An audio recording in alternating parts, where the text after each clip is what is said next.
Well, we're looking forward to playing the best team in the country on Saturday. So explosive on offense. They're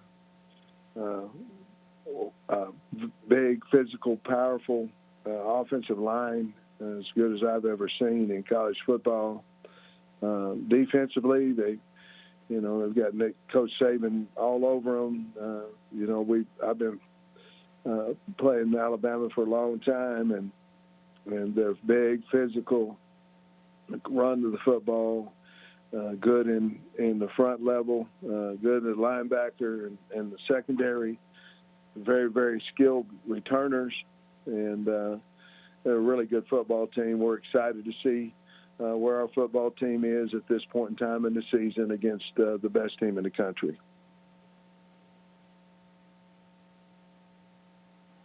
First up, we have Tom Murphy, the Arkansas Democrat Gazette. Hey, Sam. I'm wondering how Felipe has looked in practice this week, and if you feel good about his chances to play, and maybe could there be some splitting of time between him and KJ this week? Well, we're still, Felipe has practiced, and we're still working to see how he's feeling. He's done a nice job of practicing. He's not 100%. And so we're going to continue, obviously, the practice today. Tomorrow, they'll give time for him to heal up a little bit more, and then we'll make a decision game time what we're going to do at the quarterback position. Is there potential for us to play both of them? The answer would be yes, assuming that Felipe can play. Obviously, if Felipe can't play, then that answer would be no. Gotcha. And I'm wondering, what have you seen from the defensive response this week from the performance at Missouri, and if you're not able to play Grant Morgan, just how things will fall into place for the defense? Well, Grant's a leader for us. Obviously, he has not been able to practice yet at this time as of yesterday. We have a lot of confidence in Hayden Henry and Andrew Parker and those guys. So they've been practicing this week, and so I think we'll be fine there, regardless of whether he plays or whether he doesn't. We lose a lot of tackles and lose leadership. You certainly don't want that to happen. But if he's not able to play, well then we've obviously recruited other linebackers, and we'll go in there and I know they'll play hard. Defensively, I thought we were, it's kind of ironic, I thought that we were over the Missouri loss on Monday. We tried to put it behind us. I thought we had a very good practice, a spirited practice. However, yesterday, for whatever reason, I didn't feel like the practice was very good. Certainly we addressed it with our coaching staff and our players, and I'm anticipating a very good practice today. But certainly you can't let one loss turn into two. You can't let one win turn into a loss because you're patting yourself on the back. So we've got to get over it. I think we have. We better, because we're playing a really, really good football team on Saturday.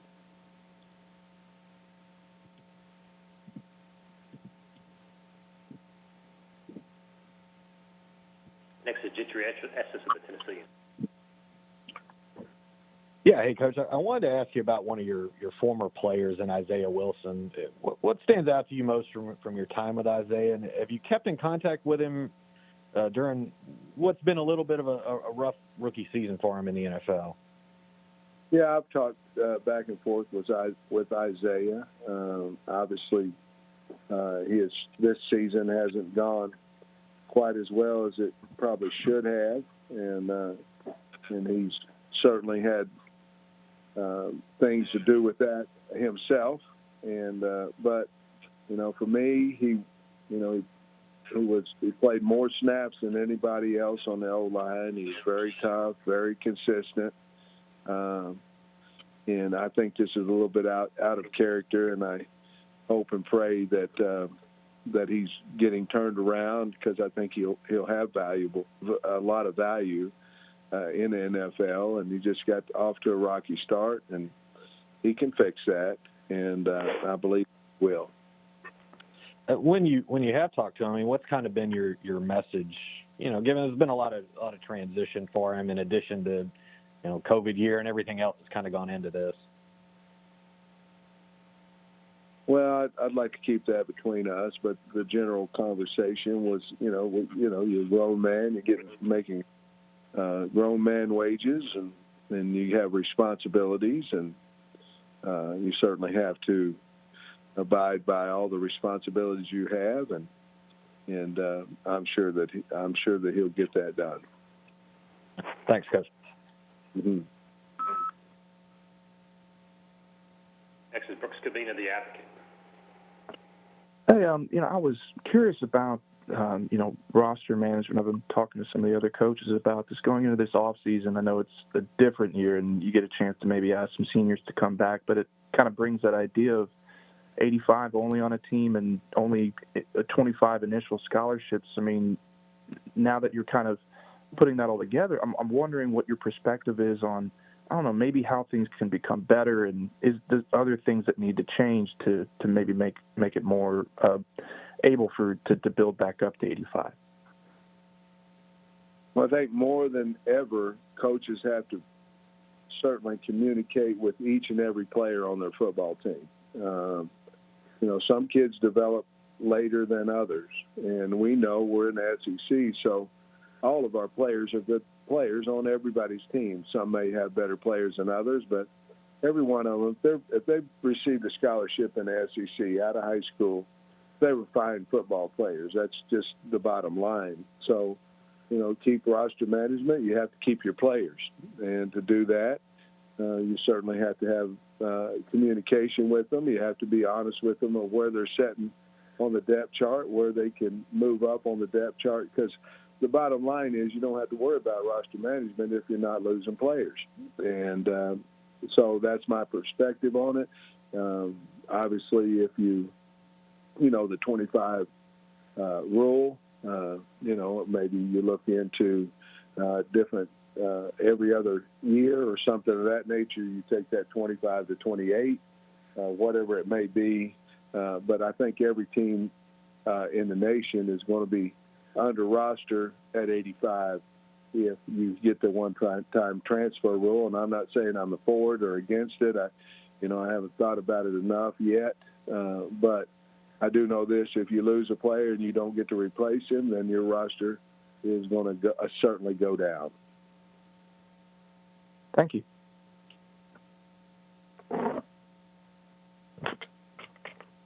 Next is Bob Holt, the Arkansas Democrat-Gazette. Hey, Sam. How you doing? Hey, in studying up on Alabama, I just wondered specifically what impressed you about Mac Jones. He doesn't throw it to the other team. He manages the game. I mean, the guy is a winner. I mean, you can just feel it. You can feel it through the film. His team believes in him big time. He can make every throw. He can run when he needs to. He gets the ball out of his hands quickly. He runs the offense. There's a reason why he's in the finals for the Heisman. But to me, he's the epitome of a team leader, quarterback that everybody would like to have because of the way, and he seems like a really humble person and always giving everybody else the credit and things of that nature. To me, he's a perfect type personality and athlete that anybody would love to have as a quarterback on their team. And then obviously I know you'd love to have Felipe back if possible Saturday, but considering how KJ played at Missouri, how much better does that make you feel if he's got to be the guy against Alabama? Well, I had a lot of confidence in KJ going in, obviously, into the Missouri game because we had seen him practice with the ones the entire week. So we've always had KJ confidence.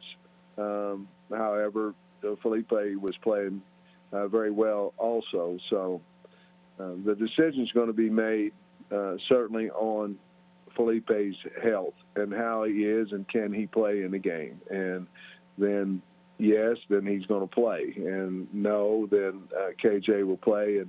If Felipe plays, will KJ have an opportunity to play? Absolutely. So we'll just have to wait and continue to see. But does it make you feel any better? Probably not, because we felt like KJ was a really good player, and we knew what we have and know what we have going into the Alabama game with both quarterbacks, assuming Felipe can play.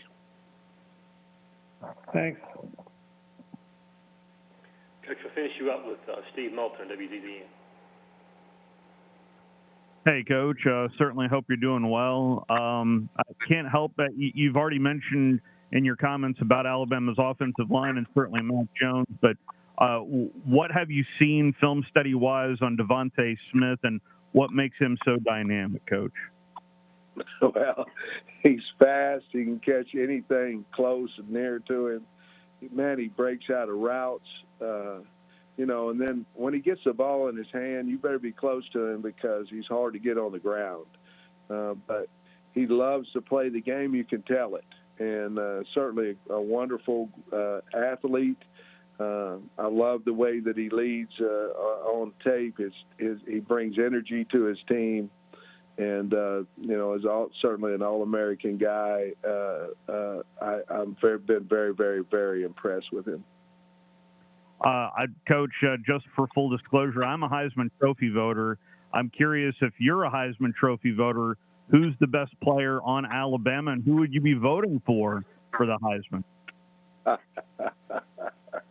Well, I'm not a Heisman Trophy. I don't think they ask a first-year O-line head coach to do it. But I'm not. If I was going to vote for the Heisman for Alabama, I'd vote their entire offensive line. Fair enough. Thank you, Coach.